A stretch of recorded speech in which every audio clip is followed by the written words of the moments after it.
You ask Tiger to solve. This deals with linear equations with one unknown. The final result is x equals 10/9. Let's solve it step by step. Simplify the expression. Expand the parentheses. Simplify the arithmetic. Group all x terms on the left side of the equation. Add 50x to both sides. Simplify the arithmetic.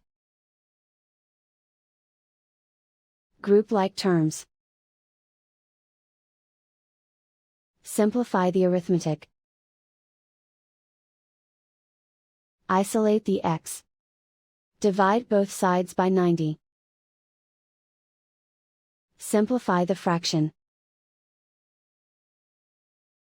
Find the greatest common factor of the numerator and denominator. Factor out and cancel the greatest common factor. And so the final result is x equals 10/9.